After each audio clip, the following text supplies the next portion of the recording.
Monsieur le Président, Monsieur le Vice-président, chers collègues, vous introduisez votre rapport d'orientation budgétaire 2025 pour le département du Nord en pointant le contexte national. Je vous cite « L'instabilité politique nationale, avec la succession de 4 premiers ministres en moins d'un an, pénalise la construction des budgets locaux. » Certes, l'obstination du Président de la République à fermer les yeux sur les résultats des dernières élections législatives et vouloir maintenir sa politique pourtant sanctionnée n'a pas aidé. Mais les difficultés budgétaires trouvent davantage leur origine dans les décisions nationales prises ces dernières années, gel de dotation, perte d'autonomie budgétaire, absence de compensation de décisions nationales, mais j'y reviendrai. En tout état de cause, le département du Nord est sans doute l'une des dernières collectivités à engager ces travaux budgétaires. La région Hauts-de-France ayant déjà voté son budget primitif le 21 mars dernier et notre voisin du Pas-de-Calais le 24 mars. Ce débat très tardif est problématique, car d'une part, il ne permet pas un échange transparent avec nous, les conseillères et conseillers départementaux. Vous préférez distiller des informations sur des choix budgétaires dans la presse que d'en débattre, c'est déplorable. Mais surtout, vous laissez dans l'incertitude de nombreux partenaires, associations, structures, sur les financements possibles, sur la poursuite des engagements du département. Ça, ce n'est pas acceptable. Pour en revenir au rapport proprement dit, avec la suppression de la taxe d'habitation en 2021, le transfert de la part départementale de la taxe sur le foncier bâti au profit du bloc communal, la suppression de la CVAE, le département du Nord est cette année encore toujours tributaire des fluctuations économiques puisqu'il n'a plus aucun levier fiscal à sa disposition pour ses recettes. Nous sommes donc bien dans une situation budgétaire dégradée comme la plupart des départements. C'est un fait. Pour preuve, la dégradation sans précédent de l'épargne et une épargne nette négative. Sur les recettes, vous pointez à juste titre le gel de dotation globale de fonctionnement, loin de son indexation sur l'inflation réclamée par les départements de France, la baisse des droits de mutation à titre onéreux et l'écrêtement d'une fraction de la TVA. Nous l'avons déjà dit, mais il est urgent de remettre en place une véritable fiscalité locale pour sortir de la politique de dotation de fonctionnement et de transfert d'une fraction de la TVA, politique qui induit des incertitudes budgétaires et la dépendance du département à l'activité économique et commerciale, activité qui par nature est très fluctuante.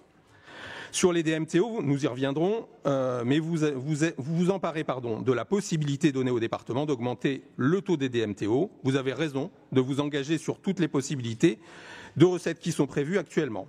Dans le même esprit, nous proposerons un amendement sur la taxe d'aménagement pour retrouver des recettes essentielles qui nous manquent tant aujourd'hui.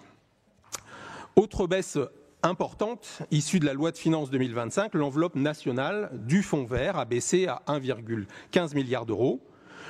Une fois n'est pas coutume, nous partageons les propos de votre rapport, je le cite, « Cette baisse du fonds vert aura un double effet négatif. Elle entraînera d'une part une baisse de l'investissement local et d'autre part ralentira les nécessaires adaptations au changement climatique. » En revanche, quelles conséquences de cette baisse nationale sur les choix, les orientations budgétaires du département? Nous n'en voyons pas la trace dans votre rapport. Toujours sur les recettes, je tenais à attirer votre attention sur la seule hausse importante de recettes avec la taxe spéciale sur les conventions d'assurance, une augmentation de plus 45,5 millions d'euros avec une prévision donc totale de 435 millions d'euros, ce qui confirme sa place importante, seconde place après la TVA en matière de recettes pour le département du Nord. En apparence, une bonne nouvelle dans ce contexte budgétaire dégradé. Mais attention, cette augmentation est liée à l'augmentation des coûts des assurances, à l'augmentation des sinistres. Conséquence, les collectivités locales ont de plus en plus de mal à s'assurer. Les franchises des contrats d'assurance ont fortement augmenté. Des communes se trouvent donc sans assurance ou voient leur budget grevé par des prix exorbitants de celles-ci. D'après les chiffres de l'Association des maires de France, environ 1500 communes auraient fait face à des difficultés à s'assurer depuis le début 2025. Il est donc indispensable de flécher ces recettes supplémentaires pour protéger les nordistes des catastrophes climatiques qui sont de plus en plus fréquentes et aider les collectivités à adapter, rénover les bâtiments publics, végétaliser, etc. À cette situation dégradée des recettes s'ajoute une augmentation très soutenue des dépenses du secteur social dans tous les départements. Hausse des cotisations de la Caisse nationale de retraite des agents des collectivités locales, les dépenses liées à la perte d'autonomie, le handicap ou la protection de l'enfance.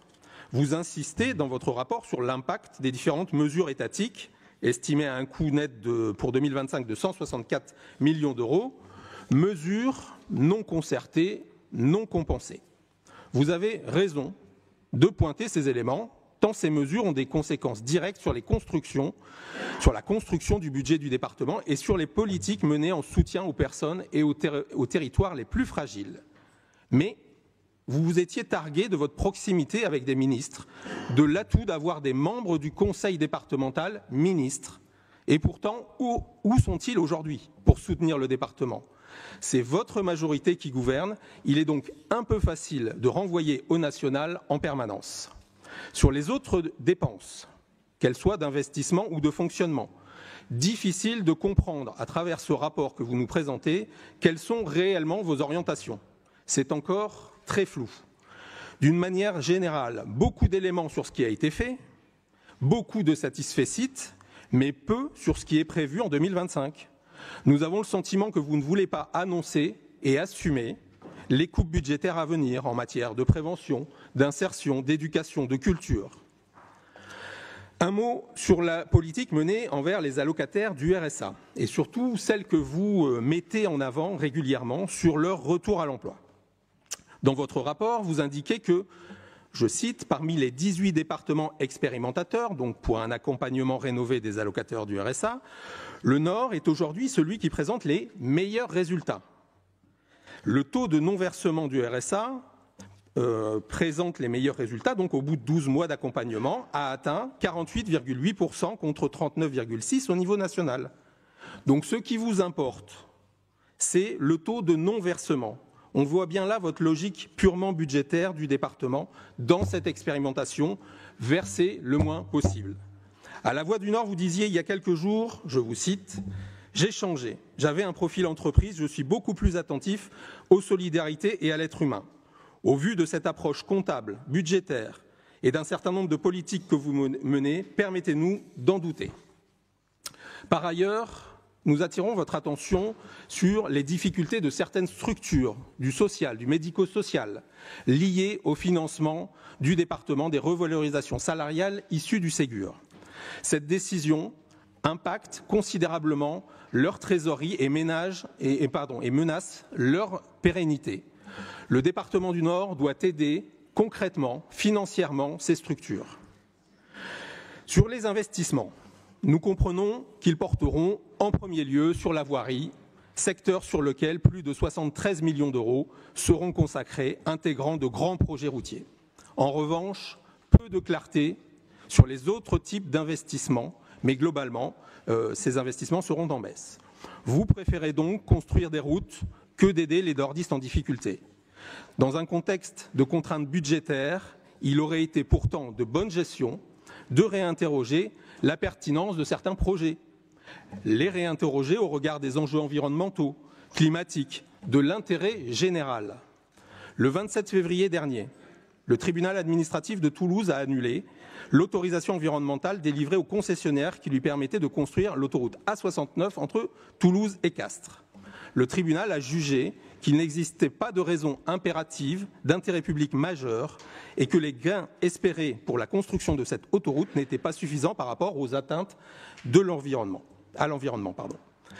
À n'en pas douter, cette décision fera jurisprudence et prouve que, compte tenu de l'accélération des effets du dérèglement climatique et de l'effondrement de la biodiversité, les nouveaux projets d'investissement ne peuvent plus bafouer le droit environnemental.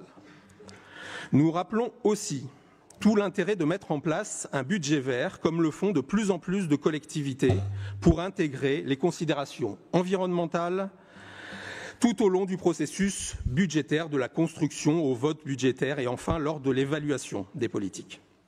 Nous avons donc hâte de découvrir, en juin prochain, l'annexe obligatoire au compte administratif 2024 analysant les impacts positifs ou négatifs des dépenses d'investissement sur l'environnement.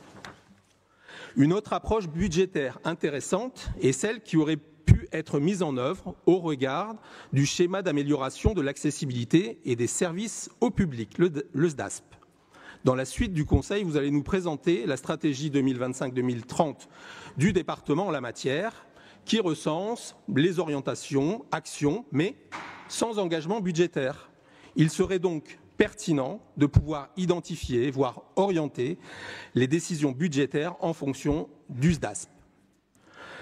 Pour conclure, ce rapport d'orientation budgétaire démontre à nouveau que les décisions budgétaires et austéritaires nationales, ainsi que les priorités anachroniques du département du Nord en matière d'investissement, menacent trop souvent les dispositifs d'aide sociale et de solidarité. Je vous remercie.